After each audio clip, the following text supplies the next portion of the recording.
فاعوذ باللہ من الشیطان الرجیم بسم اللہ الرحمن الرحیم وَلِمَنْ خَافَ مَقَامَ رَبِّهِ جَنَّتَانِ صدق اللہ العظیم وبلغنا رسولہ الامین المتین المبین الکریم ونحن علی ذلک من الشاہدین والشاکرین والذاکرین والحمد للہ رب العالمین۔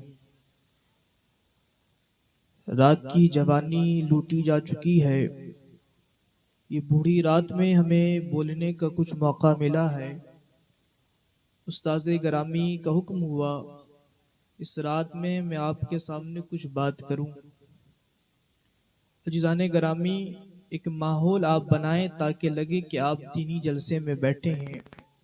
جس طریقے سے بچے ادھر کھیل رہے ہیں، ماں بہنیں آپس میں گفتگو کر رہی ہے، کسی کی نظر کہیں اور کسی کی نظر کہیں اور ہے، تو مجھے نہیں لگتا کہ یہ جلسے میں بیٹھنے کے آداب ہے۔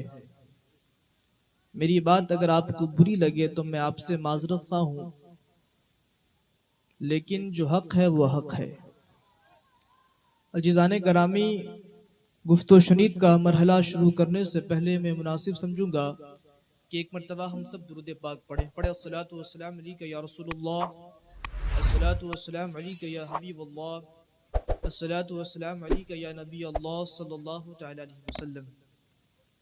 یہ دنیا مجھے ویرانی سی لگتی ہے، یہ دنیا مجھے ویرانی سی لگتی ہے، یہاں کی ہر چیز مجھے فانی سی لگتی ہے، یہاں کی ہر چیز مجھے فانی سی لگتی ہے۔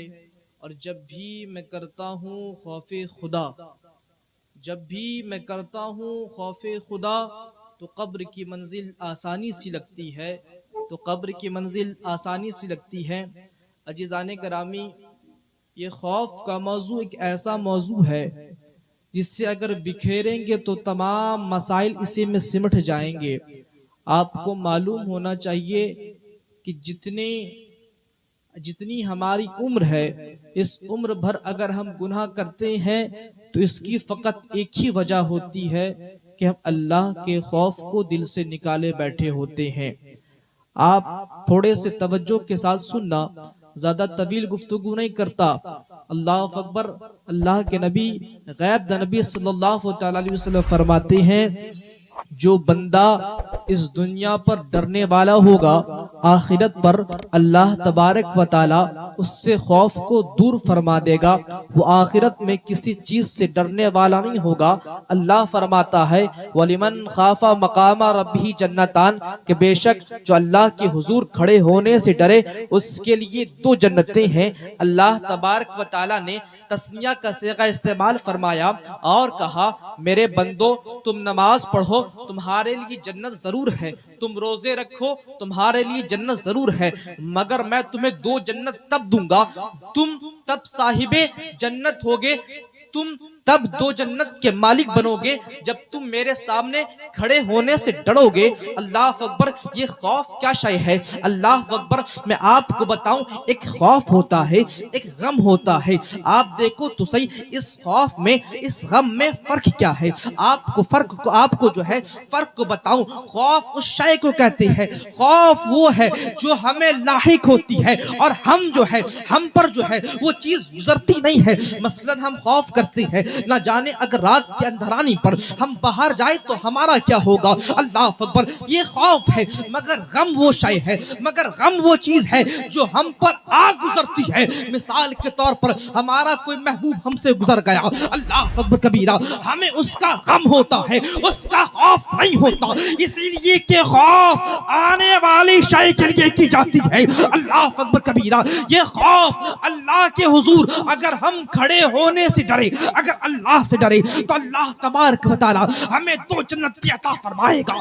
ہاں، اللہ تبارک و تعالی کا یہ وعدہ ہے، زمین کی ہر ایک چیزیں بدل سکتی ہے۔ اللہ اکبر۔ تم جتنی چیزوں کو دیکھتے ہو سب کوئی اپنا منہ پھیر سکتا ہے، ماں اپنے بیٹے کو حشر کے میدان پر چھوڑ سکتی ہے۔ اللہ اکبر۔ جس پیر صاحب کے دامن کو تم آج تھامے رکھے ہو، اللہ اکبر، کل نفسی نفسی کے عالم پر پر اگر وہ آ جائے تو میں بھول سکتا ہے، مگر اللہ کا یہ کلام، مگر اللہ کا یہ فرمان بدلا نہیں جا سکتا۔ اللہ نے کہہ دیا کہ میں 2 جنتیں دوں گا، اللہ اسے 2 جنتیں عطا فرمائے گا۔ اسی لیے کہ بندہ اگر اپنے سینے پر خوف خدا کو لاتا ہے، پھر وہ معین الدین چشتی بن کے چمکتا ہے، وہ غوث اعظم بن کے چمکتا ہے، وہ زمانے میں اللہ کا ولی بن کر چمکتا ہے۔ پھر اللہ فرماتا ہے الا ان اولیاء اللہ لا خوف علیہم ولا هم یحزنون، کہ میرا جو بندہ ہوتا ہے وہ کسی چیز سے ڈرتا نہیں، اسے کسی چیز کا غم نہیں۔ میں نے کہا ڈرتا کیوں نہیں، غم کیوں نہیں؟ اللہ اکبر۔ اور ہم امام غزالی سے پوچھتے ہیں آپ ہمیں اس کی وضاحت کریں، آپ جو ہے ہمیں اس کی تعویل بتائیں، آپ جو ہے ہمارے سامنے اس کو رکھیں۔ اللہ اکبر۔ امام غزالی کہتے ہیں ہر ایک بندے کے اندر، بڑی تیزی کے ساتھ اپنی گفتگو کو کر رہا ہوں، اللہ اکبر کبیرہ، اللہ تبارک و تعالیٰ نے ہر ایک بندے کے اندر 3 نفس کو جمع فرمایا، ایک نفس امارہ، ایک نفس لوامہ، ایک نفس مطمئنہ۔ اللہ اکبر کبیرہ۔ نفس امارہ کی ڈیفینیشن کیا ہے؟ توجہ کے ساتھ سننا، بس سے بتا کر اپنی گفتگو کو ختم کروں۔ اللہ اکبر۔ نفس امارہ وہ ہے جو ہمیں گناہوں کے لیے ابھارتی ہے، جو ہمیں گناہوں کی دعوت دیتی ہے، جو ہمارے سینے پر آ کر ہمیں گناہ کی رغبت کے لیے حکم کرتی ہے۔ اللہ اکبر کبیرہ۔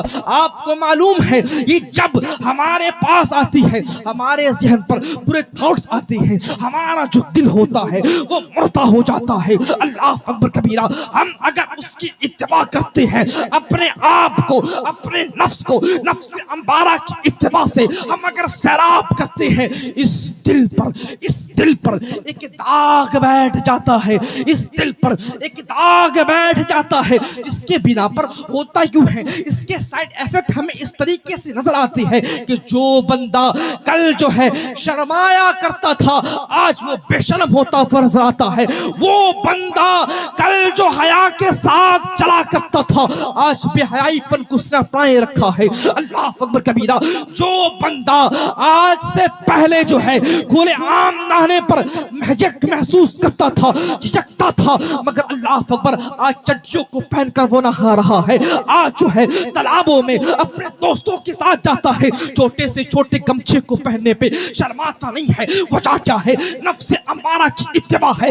تم جتنے گناہوں کو دیکھو، ہاں یہ فقط تمہارے نفس امارہ کی اتباع کے بنا پر ہے۔ اگر تم نے نفس امارہ کی مخالفت کر دی، اگر فوراً تمہارے پاس وہ آیا، تم نے دھتکار دیا، تم نے بھگا دیا، وہ تمہارے پاس نہیں آنے والا۔ اسی لیے کہ جب تمہارے پاس کوئی مہمان آتا ہے آپ کرتے کیا ہو؟ آپ اسے کھانا کھلاتے ہو، آپ اسے بیٹھاتے ہو، آپ اسے اپنا وقت دیتے ہو، پھر وہ کہتا ہے میں دوبارہ آؤں گا۔ اب وہ دوبارہ آنے میں شان محسوس کرتا ہے، مگر اللہ اکبر آپ ذرا غور کرو، جب بندے کی ہم تعظیم کریں وہ دوبارہ آتا ہے، لیکن بندے کی اگر ہم تحقیر کریں، اس کی ہم بے عزتی کریں، اس کو جو ہے ہم اپنے گھر سے نکالیں، ہم اسے دھتکاریں، ہم اسے اس زمانے پر ناکارہ دکھائے، تو بندہ کہتا ہے میں اس کے گھر نہیں جاتا، میں اس کے گاؤں نہیں جاتا، میں اس کے علاقے پر نہیں جاتا۔ اسی طریقے سے جب ہمارے اندر نفس امارہ آ جائے اور ہمیں کہے گناہ کر، ہمیں کہے برائی کر، ہمیں کہے اپنے ہاتھوں کا غلط استعمال کر، ہمیں کہے اپنی آنکھوں کا غلط استعمال کر، تو ہمیں اس وقت کچھ کرنے کی ضرورت نہیں ہے، ہمیں فقط اسے دھتکار دینا ہے۔ اسی لیے کہ جب چنگاری آتی ہے، اللہ اکبر، اس وقت اسے بجھانا بہت ہی آسان ہوتا ہے، مگر جب وہ چنگاری ایک آگ کی شکل اختیار کر لیتی ہے، پھر جو ہے تم پانی ڈالتے رہو گے، آگ بھڑکتی رہے گی۔ اسی لیے اگر آگ کو بھڑکانا نہیں چاہتے، گناہوں کے دلدل میں پھنسنا نہیں چاہتے، اسی لیے جب اگر تم پھنس ہنسنا نہیں چاہتے تو جب تمہارے پاس یہ خیال آئے اسی وقت اس خیال کو دبوچ دو، اسی وقت اس خیال کو مرا کر دو، اسے عروج پانے نہ دو، اسے جو ہے بلندی کے عہدے کو پانے نہ دو، اسی لیے کہ اگر تم نے کچھ برا سوچا اور اسی سوچ کو تم پورا کرتے رہے، اسی پر جو ہے تم فالو کرتے رہے، مثال کے طور پر آپ نے کسی ایک ایپ پر آپ نے کسی ایک چیز کو برہانہ دیکھا، آپ نے جو ہے بغیر لباس کے دیکھا، پھر آپ کو تمنا ہوئی اللہ اکبر کبیرہ، پھر آپ اس سے بڑا گناہ کرنے کی جو ہے طالب رہو گے۔ اللہ اکبر کبیرہ، ہمیں کرنا کیا ہے؟ ہم اگر بڑے گناہ کے دلدل میں پھنس جائے نکلنا مشکل ہوگا، لیکن اگر ہم چھوٹے سے گناہ سے بچنا چاہے ہم بچ سکتے ہیں۔ مگر آج کیا وجہ ہے؟ نوجوان جو ہے گناہ پر گناہ کر رہی ہیں، ان کی زبانیں گناہ کر رہی ہے، ان کی آنکھیں گناہ کر رہی ہے۔ میری وہ بہن اللہ اکبر جسے جو ہے اسلام کی مقدس شہزادی کہا جاتا ہے، اے اسلام کی مقدس شہزادیوں، تمہیں اپنے گھر کی شہزادی نہیں کہا جا رہا بلکہ اسلام کی مقدس شہزادی کہا جا رہا ہے۔ وجہ یہ ہے، اسی لیے وجہ یہ ہے کہ اگر تم باپ کی لاڈلی ہوتی ہو تو باپ کی تمہیں پری کہا جاتا ہے۔ ہاں کچھ اگر تم بدفعلی کرو تمہارے باپ پر انگش نمائی کی جائے گی، لیکن پورا عالم اسلام تمہیں اسلام کی مقدس شہزادی سے یاد کرتا ہے۔ اگر تمہارا کوئی ایسا کام ہونا جس سے جو ہے تمہارے دامن میں داغ لگے تو اللہ اکبر فقط تمہارے دامن میں داغ نہیں لگتا بلکہ رسول اللہ کے دامن میں داغ لگتا ہے۔ چونکہ ہم سبوں کی عزت کو برقرار رکھنے والے کی ذات، ہم سبوں کی عزت کو بڑھانے والی ذات اگر کوئی ہے تو وہ محمد رسول اللہ کی ذات ہے۔ جب سب کوئی نے عورتوں کی تحقیر کو جانا، سب کوئی نے عورتوں کی تحقیر کرنا شروع کیا، اس وقت رسول کریم نے بتا دیا اگر تمہارے گھر پر بیٹی آتی ہے اللہ کی رحمت کو لے کر آتی ہے، اگر تمہارے گھر سے بیٹی جاتی ہے جب وہ ماں کا شک اختیار کر لیتی ہے، اللہ اکبر ان کے بچوں کے لیے اللہ تبارک و تعالی جنت کو اس کے قدموں میں لا دیتا ہے۔ اللہ اکبر کبیرہ، بیٹیوں کی شان کیا ہے؟ بیٹیوں کا مقام کیا ہے؟ اللہ اکبر آخر شان کو بتانے والا کون ہے؟ مصطفیٰ کریم کی ذات ہے۔ آج کیا وجہ ہے؟ نفس امارہ کی اتباع کے بنا پر آج جو ہے ہم بدفعلی کو عام کر رہے ہیں۔ آج دیکھو تو صحیح، اسلام کا جو وہ نوجوان تھا، اسلام کا وہ شہزادہ تھا، اللہ اکبر کبیرہ آج گھنٹوں موبائلوں پر بات کرنے پر فخر محسوس کرتا ہے۔ اللہ اکبر ہم نے یہاں تک جانا کہ اگر منگنی کسی کی ہو جاتی ہے، اللہ اکبر اس وقت دیکھو منگنی میں ہوتا کیا ہے، اسلام نے اس کی اہمیت کیا ہے، منگنی کہتے کسے ہے؟ منگنی میں بس یہ بات فائنل ہو جاتی ہے اس کی شادی اس کے ساتھ ہونے والی ہے، اب کوئی دوسرا رشتہ نہیں آئے گا۔ لیکن اللہ اکبر کبیرہ آج منگنی کو لوگوں نے کس طریقے سے پیش کرنا شروع کیا ہے؟ باپ بیٹھا ہوتا ہے، اللہ اکبر کبیرہ بھائی بیٹھا ہے، اللہ ہر ایک کوئی بیٹھا ہے، بیٹھنے کے باوجود فیملی والے کہتے ہیں لے جانا، اس انگوٹھی کو لے جا اپنی بیوی کے ہاتھ پر پہنا۔ اللہ اکبر ابھی بیوی بنی نہیں ہے، ابھی جو ہے اس نے جو ہے اپنے اوپر شوہر کی ذمہ داری کو نہیں لی ہے۔ اللہ اکبر وہ جو ہے اپنے ہاتھوں سے اس لڑکی کے ہاتھ کو پکڑتا ہے، انگوٹھی کو اس کے اندر ڈالتا ہے۔ اللہ اکبر پھر گھر والے کہتے ہیں اے لڑکی تو اپنے شوہر سے، ہونے والے شوہر سے فون کو مانگ۔ اللہ اکبر کبیرہ پھر جو ہے لڑکیاں بتاتی ہے اسے اس طریقے سے بات کر، لڑکے کہتے ہیں اپنی ہونے والی بیوی سے اس طریقے سے بات کر۔ اللہ اکبر اللہ ایک منگنی کے بنا پر آج تمہارے کانٹیکٹ کتنے بڑھ گئے۔ اللہ اکبر یاد رکھو منگنی ہونے کے باوجود بھی وہ تمہارے لیے حرام رشتہ ہے، تمہارے لیے وہ حلال تب ہوگا جب تمہارے درمیان ایجاب و قبول پائے جائیں گے۔ اس نے قبول نہیں کیا، اس کے طرف سے ایجاب و قبول نہیں پائے گئے تو جس طریقے سے سڑک پر چلنے والے لڑکے کی اہمیت ہے اسی طریقے سے اس لڑکے کی تمہارے ساتھ اس لڑکے کی اہمیت اسی کی طرح ہے۔ جس سے تمہاری جو ہے منگنی ہوئی ہے، مگر اللہ اکبر آج ماحول یہ ہے منگنی کے نام پر لڑکیوں سے بات کرنا یہ عام ہے۔ بیٹیاں مائیں جو ہے بیٹیوں کو منع نہیں کرتی اور کہتی ہے کہ اللہ اللہ تمہاری شادی تو اس کے ساتھ ہی ہونے والی ہے نا۔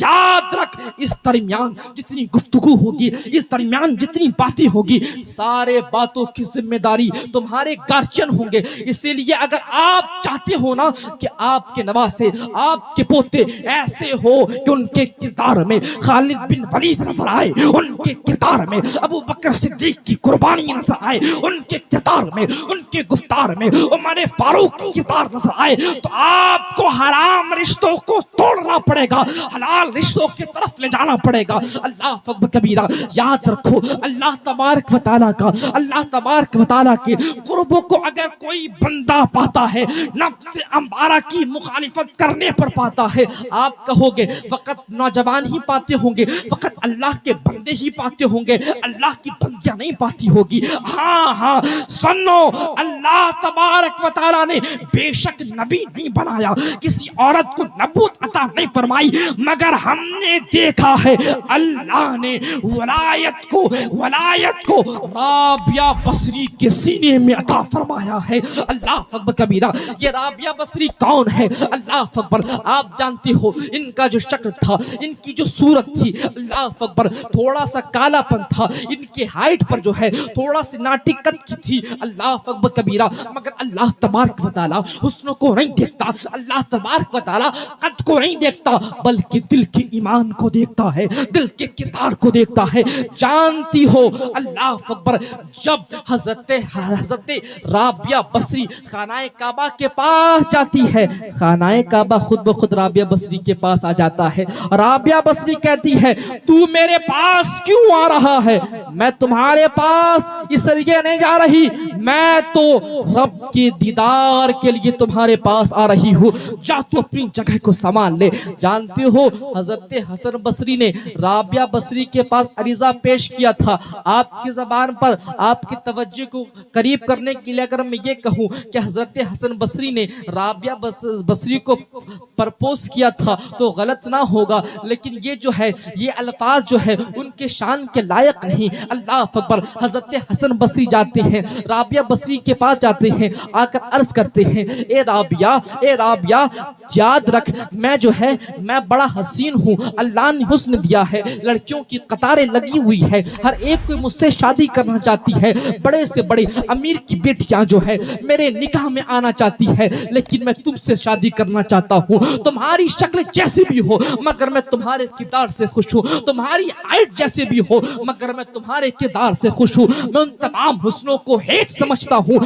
میں تیرے دل کو زیادہ اہمیت دیتا ہوں، اے رابعہ کیا تم مجھ سے شادی کرے گی؟ حضرت رابعہ بصری کہتی ہے اللہ اکبر، حضرت رابعہ بصری کہتی ہے اگر تو میرے کچھ سوالوں کا جواب دے یقیناً میں تم سے شادی کر لوں گی۔ حضرت رابعہ بصری کہتی ہے میرے سوال کا جواب اگر تو دے گا نا یقیناً تجھ سے شادی کر لوں گی۔ پہلا سوال یہ ہے اے حسن بصری بتا تو صحیح کہ میں جنتی ہوں یا جہنمی؟ اللہ اکبر۔ حضرت حسن بصری جو تھے بہت بڑے اللہ کے ولی تھے، اور آپ کو پتا ہے حضور جب معراج پر گئے جس جبے کو حضور پہن رکھے تھے اس جبے کو حضرت علی المرتضیٰ جو ہے انہوں نے پہنا، انہوں نے پھر حضرت حسن بصری کو عطا فرمایا تھا۔ معراج پر جو جبہ گیا وہ جبہ کو حضرت حسن بصری کے پاس تھا، اللہ اکبر کبیرہ، اور انہوں نے حضور کی بیوی کا دودھ بھی پیا ہے، اس اعتبار سے حضور کے رضائی بیٹے بھی تھے، اللہ اکبر، ان کا مقام بڑا ہی نرالا تھا۔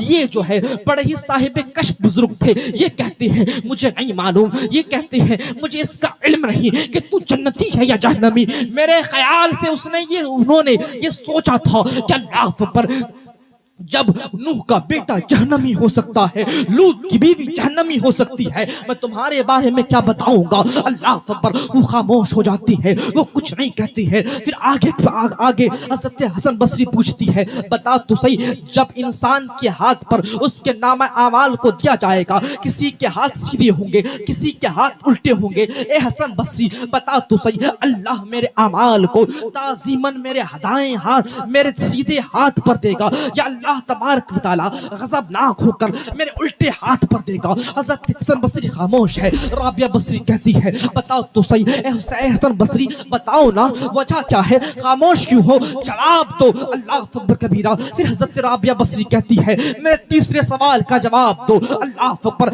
جب انسان پل صراط کو پار کریں گے، اللہ اکبر کبیرہ، اس وقت کوئی کٹ کر گرے گا، کوئی جو چیخیں مار کر گرے گا۔ اے حسن بصری بتاؤ تو صحیح میرا حال کیا ہوگا۔ حضرت حسن بصری خاموش ہے، پھر وہ کہنے لگتے ہیں اسلام کے مقدس شہزادوں، حضرت حسن بصری کا جواب سنو۔ وہ کہتے ہیں میں اپنی بات نہیں بتا سکتا کہ میں جنتی ہوں یا جہنمی۔ اللہ اکبر۔ اس بات سے ان حضرات کو سبق حاصل کرنا چاہیے جو کچھ پیسوں کے لیے جنت کا ٹکٹ دیتے ہوئے نظر آتے ہیں۔ اللہ اکبر کبیرہ۔ ان شخصوں کے لیے یہ عبرت ہے کہ حضرت حسن بصری جیسی شخصیت یہ کہتی ہے میں خود کے بارے میں نہیں جانتا کہ میں جنتی ہوں یا جہنمی، تمہارے بارے کیا بتاؤں گا، مجھے خود کے بارے میں علم نہیں ہے کہ میں تمہیں بتاؤں کہ اللہ میرے دائیں ہاتھ پر، میرے سیدھے ہاتھ پر دے گا یا میرے الٹے ہاتھ پر دے گا، مجھے خود علم نہیں ہے کہ میزان پر میرے نامہ اعمال زیادہ ہوں گے یا کم ہوں گے۔ اللہ اکبر۔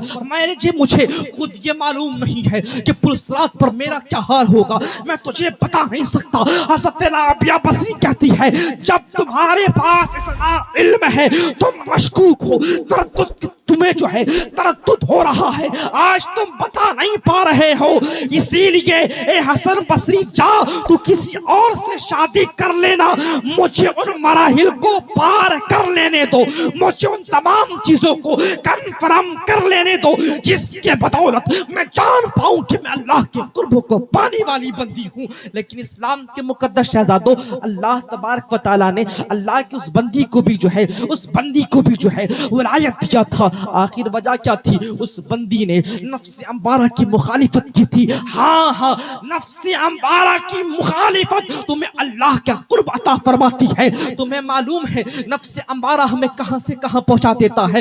جو بندہ جنت پر جانے والا ہوگا، اللہ اکبر، نفس امبارہ کی اتباع اسے جہنم کی وادیوں پر جو ہے، جہنم کی وادیوں پر لے جا کر چھوڑے گی۔ اسی لیے نفس امبارہ سے اگر تم بچنا چاہتے ہو تو تم رسول کی اتباع کرو، تم جو ہے ان نائب رسول کی خدمت کرو، تم جو ہے ان علماء کرام کی صحبت میں بیٹھا کرو، چونکہ جب علماء کی صحبت میں تم بیٹھتے ہو نفس امبارہ کانپنے لگتا ہے اور یہ سوچنے لگتا ہے اس سے کچھ گناہ کرواؤں تو کیسے کرواؤں، یہ میرے نبی کے نائب سے پوچھ لے گا کہ آخر اس مسئلے کا حل کیا ہے۔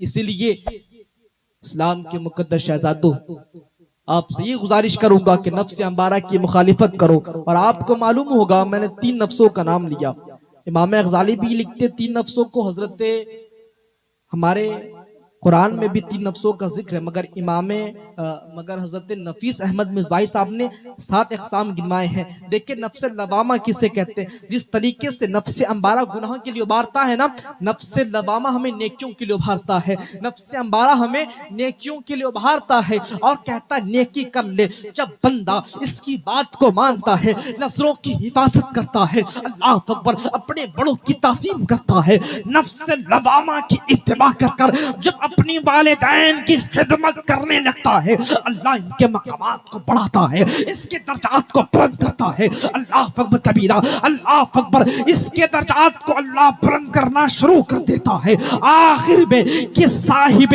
نفس مطمئنہ ہو جاتا ہے، اور جب بندے کے اندر نفس مطمئنہ کا دخول ہو جاتا ہے پھر بندہ ایسا ہو جاتا ہے کہ اللہ اکبر، سامنے بادشاہ ہو، سامنے وزیر ہو، سامنے فقیر ہو، سامنے جو ہے اللہ اکبر دجال ہو، جلاد ہو، جو بھی عذاب دینے والا ہو، جو بھی رزق دینے والا ہو، پھر وہ بندہ مطمئن ہو جاتا ہے، زمانے کی کسی چیز سے نہیں ڈرتا۔ پھر اللہ اس کے شان پہ فرماتا ہے میرا جو بندہ ہے، میرا جو ولی ہے، وہ کسی چیز سے ڈرتا نہیں، اسے کسی چیز کا خوف نہیں۔ اسلام کے مقدس شہزادوں، اسی لیے آپ سبوں کے لیے ضروری ہے کہ آپ نفس امبارہ مبارک کی مخالفت کرو، نفس لوامہ کو عروج بخشو۔ آپ کو پتا ہے اللہ اکبر، آپ کو پتا ہے اللہ فرماتا ہے وَلِمَنْ خَافَ مَقَامَ رَبِّهِ جَنَّتَانِ۔ آپ کو معلوم ہونا چاہیے کہ اللہ کے اگر حضور ہم کھڑے ہونے سے ڈرتے ہیں، ہمارے آنکھوں سے آنسو بہتا ہے، اس آنسو کا پاور کیا ہے، اس آنسو کا مقام کیا ہے، اس بات کو سن لو۔ اس کے بعد میں گفتگو کو ختم کرنے والا ہوں۔ اللہ اکبر، اگر آپ کا کوئی محبوب بچھڑ جاتا ہے، آپ کے پاس پیسے ختم ہو جاتے ہیں، آپ جو ہے زمانے پر دھتکار دیے جاتے ہو، اس وقت آپ کی آنکھوں سے آنسو بہتا ہے۔ اس آنکھ سے نکلے ہوئے آنسو کی کوئی اہمیت ہے؟ کوئی اہمیت نہیں، آنکھوں سے نکلا ختم ہو گیا۔ مگر اللہ کے رسول فرماتے ہیں میرے امتیوں کے آنکھوں کے آنسو کا یہ مقام ہے کہ اللہ اس سے جہنم کی آگ کو بجھا دے گا۔ اللہ اکبر، حضور کریم فرماتے ہیں میں میدان محشر پر کھڑا ہوں گا، اللہ اکبر، جب میری امتیوں کی طرف آگ بڑھے گی، اللہ اکبر، آدم علیہ السلام مجھے ندا دیں گے، اے میرے پیارے، اے اللہ کے محبوب، دیکھ اپنی امتیوں کو، اس کے طرف جہنم کی آگ بڑھ رہی ہے۔